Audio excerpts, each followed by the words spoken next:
şahit.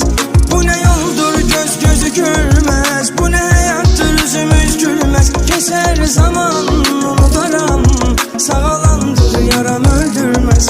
Daha susmayacağım, bir kuru candır korkmayacağım.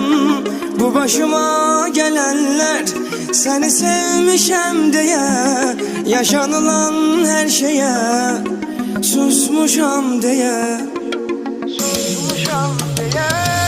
Axı mən deyiləm buna layık, axı mən həmişə oldum sadiq. Mənə etdiklərin yanına qalmaz, görür Allah